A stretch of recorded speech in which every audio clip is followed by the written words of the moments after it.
I owe this community a lot, and the reality is, very humbly, I see myself as a brother and a son of yours.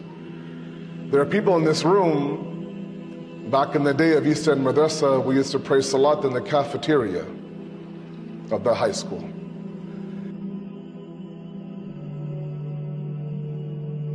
And during Zohar Salat, age of 8, 9, maybe 10 years old, I would sit there lined up with my friends and family praying Zohar Salat, and there'd be grown men on each side of the Jamaat.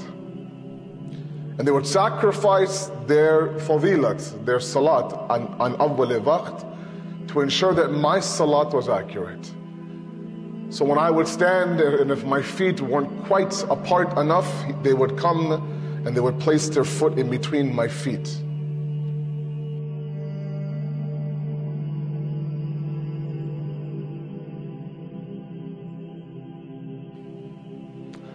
There are men in this room right now, looking at me right now, that when I would go into a ruku at the age of 9, they would go and they would push my back a little bit lower to ensure I perfect my ruku.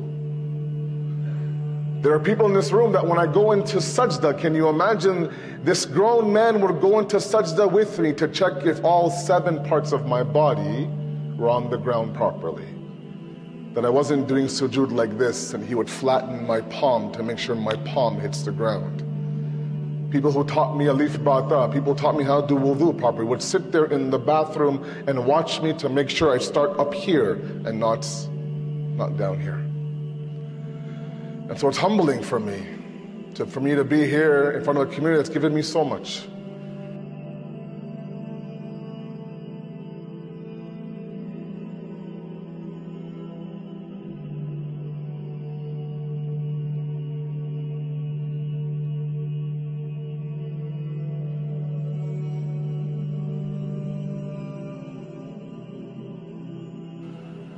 There are moments that we face that shake us at our core, remind us of the reality of our life, and put things in perspective for us.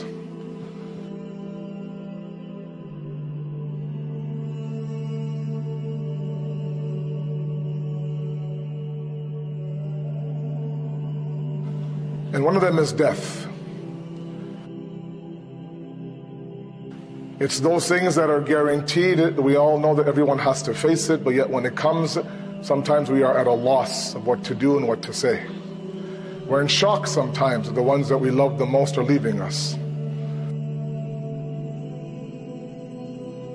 And the reality is that while we are giving pursa to the family and sending off the marhum to his journey, it's meant to always remind us that we will also go through this exact same journey ourselves.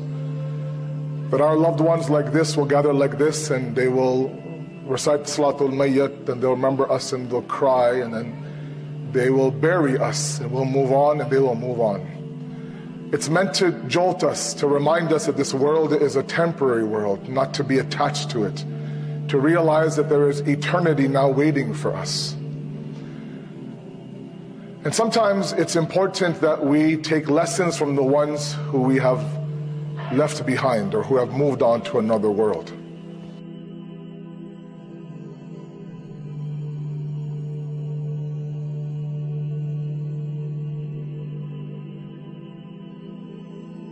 And that's why when you look at the way that the Quran describes death, it describes death as the mulaqat. إِنَّ الْمَوْتَ الَّذِي تَفِرُّونَ مِنْهُ فَإِنَّهُ مُلَاقِيكُمْ. That this death that you run from, do farar from, you'll eventually meet this death. It'll take you back. It'll take you back to the alim and the shahid, فَيُنَبِّئُكُمْ بِمَا كُنْتُمْ تَعْمَلُونَ. And that death will show you what you did in this world.